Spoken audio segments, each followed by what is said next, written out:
खुलुमबाय लोगोफोर, जेम बड' निउस चेनेलाव नोंथांमोनखौ बयखौबो गोजोन फुंबिलिनि अननाय आरो सिबिनायखौ बयनिसिमबो जासिहरनाय थाबाय। दिनै 11 जुलाइ 2023 थामहिनबा आसार दाननि 26 खालार, सुनिबार बाराय। दिनै नोंथांमोननि सेराव सानसेयारि फानजामुथि भिडिअ लानानै फैनाय जादों, बेनिखायनो बयखौबो भिडिअनि जोबनायसिम नायजोबलांगोन होनना आसा खालामबाय। गिबि राशियाव दं मेष राशि। नोंथांमोननि थासारिया सोलायनाय फैगोन। खामानि फारसे खस्थ'नि गोदै फिथाइ थायगोन। बांद्राय साननायनिफ्राय गोजानाव थानाया मोजां। केरियार फारसे थाजोर मोनगोन। गोदान थांखि फारसे आगान सुरनो हागोन। गोहोखौ सामलायना बाथ्रा रायज्लायनायनि गोनांथि। धोननि बेलायाव सोलायनाय लाबोनो हागोन। खरसा फारसे सांग्रां थानाया मोजां। न'खराव रंजा बाजायै सम हगारहरनो हागोन। न'खरारिफोरा मदद होलायगोन। नोंथांमोननि दिनैनि खाफाल गोनां अनजिमा 2, 3 आरो 5। खाफाल गोनां गाब गुफुर गोथां। खाफाल गोनां दिगा सानजाहा। नैथियाव दं वृषभ राशि। दिनैनि साना सुख सान्थियै बारलांगोन। केरियार फारसे सोलायनाय मोनगोन। थाबथानानै थानाय खामानिफ्रा आबुं महर मोनखांगोन। बेफार फालांगियाव मुलाम्फा फैगोन। गुबुननि खोथा लाना गोसोखौ गाज्रि खालामना लानाया मोजां नङा। सानै हयै आगान हरनाया मोजां, नङाब्ला नुकसान सहायनो गोनां जानो हागौ। सोमोन्दोआ राफोद महर मोनखांगोन। खाफाल गोनां गाब गुफुर गोथां। खाफाल गोनां अनजिमा 6, 5 आरो 9। खाफाल गोनां दिगा जादों सानजा खोला। मिथुन राशि। राशि बायदि गुबुनखौ मदद खालामना गोसोखौ गोजोननाय मोनखांगोन। गाव गावनि फारसे जोथोन लानाया मोजां। केरियार आरो सोलोंथाइ फारसे नुकसान नुजाथिनो हागौ। खरसा फारसे आखाइ हमथानाया मोजां। न'खराव हेफाजाब होलायगोन। नांलाय खमलाय जानायनिफ्राय गोजानाव थानाया मोजां। सावस्रि फारसे गाहामैनो बारलांगोन। एसे एनै नारसिनथाय मोनखांनो हागौ। गोनां गाब गोथां गोमो आरो गुफुर। खाफाल गोनां अनजिमा 5, 6 आरो 9। खाफाल गोनां दिग सानजा आरो साहा। दं कर्कट राशि। दिनै गोसोखौ गोजोननाय मोनखांगोन। केरियार फारसे गोसो जागोन। एना एनि फारसे सांग्रां थानाया मोजां। खस्थ' खालामोब्ला गोदै फिथाइ मोननो हागोन। जायखिजाया खामानिफोराव मुखुब जानानै बारलांगोन। समाजारि खामानियाव मोजां सनमान मोनगोन। केरियार फारसे गोदान बिबानफोर मोननो हागोन। गावबा गावनि नाजाथाबनायनि सायाव फोथायनाय लाखिनाया मोजां। गुबुनखौ बांद्राय फोथायनाया मोजां नङा। न'खर संसाराव गोजोनलायनाय फैगोन। खाफाल गोनां गाब गुफुर निला।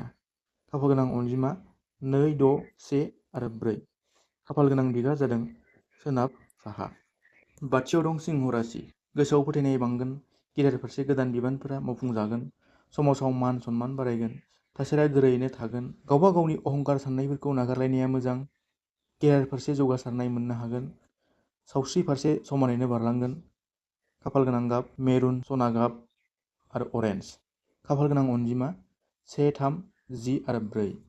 खाफाल गोनां दिगा जादों सानजा। कन्या राशि। गोसोआव फोथायनाय लानांगोन। केरियार फारसे जौगासारनाय मोननो हागोन। लोगोफोरनिफ्राय एसे गावखौ सांग्राङै लाखिनाया मोजां। थासारिया मोजाङैनो बारलांगोन। आय बांनो हागोन। खरसा फारसे सांग्रां थानाया मोजां। सावस्रि फारसे बांद्राय स्ट्रेस लाखिनाया मोजां नङा।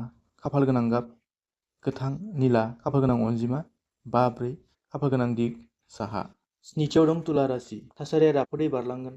गावबा गावनि खुगाखौ सामलायना आगान होलांनाया मोजां। सावस्रि फारसे जोथोन लाखिनायनि गोनांथि।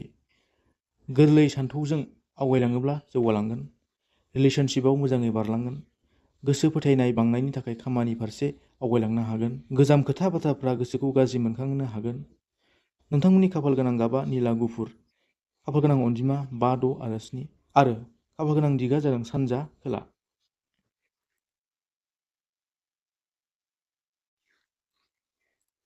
दाइनथियाव दं वृश्चिक राशि। दिनैनि साना मोजां गाज्रि मोन्नैनिबो गेजेराव बारलांगोन। खस्थ'नि गेजेरजों केरियार फारसे मोजां महर होलांनो हागोन। धोन सम्पतिनि बेलायाव सांग्रां लाखिनाया गोनांथि। खाफाल गोनां गाब गोजा निला। खाफाल गोनां दिग सोनाब खोला। खाफाल गोनां अनजिमा 3, 10 आरो 9। गुथियाव दं धनु राशि। दिनैनि साना नोंथांमोननि थाखाय जोबोर मोजाङै बारलांगोन। केरियार फारसे गोदै महर होनो हागोन। न'खर संसाराव गोरोबलायनाय फैगोन। खामानि बिथिङाव बांनायखौ नुनो मोनगोन। खाफाल गोनां गाब निला गोमो। खाफाल गोनां अनजिमा 4। खाफाल गोनां दिगा जादों सानजा। जिथियाव दं मकर राशि। गोसोआव फोथायनाय बांगोन। गोसोनि दुखु खारस्रांगोन। खामानि फारसे केरियाराव जौगानाय मोनगोन। धोन फारसे मुलाम्फा मोनगोन। गोदान सिमां मिजिंफोरा जाफुंसारगोन। न'खराव गोरोबलायनाय फैगोन। गोनांथि जानाय सुबुंफोरनो जाग्रा मुवा जाहोनायनि गोनांथि। खाफाल गोनां गाब गुफुर। खाफाल गोनां अनजिमा 4। खाफाल गोनां दिगा जादों खोला। 11थियाव दं कुम्भ राशि। राशि बादियै धोन लाब खालामनो हागोन। गावबा गावनि खुगा आरो रागा फारसे सामलायनाया गोनांथि। प्रपार्टिजों सोमोन्दो थानाय जाथायाव जाफुंसारनाय मोननो हागोन। केरियार फारसे गाब गोनां महर होनो हागोन। सावस्रि फारसे नारसिनथाय खम जानो हागौ। नखर संसाराव आलो गोजोनै बारलांगोन। खाफाल गोनां गाब गलाब निला। खाफाल गोनां अनजिमा 89। खाफाल गोनां दिग सोनाबसा। 12 दं मीन राशि। दिनैनि साना नोंथांमोननि थाखाय बरादाव हेफाजाब होगोन। केरियार फारसे जाफुंसारनाय मोननो हागोन। थासारिया मुलाम्फा खालामगोन। गावबा गावखौ गोग्गो मोनखांगोन। गोदान बिबानफोरा मावफुंजागोन। धोन लाब खालामनो हागोन। खरसा फारसे नोजोर होनाया गोनांथि। सोमोन्दोआ राफोद महर मोनखांगोन। दिननि खाफाल गोनां गाब गोमो निला। खाफाल गोनां अनजिमा 39। खाफाल गोनां दिग सानजा।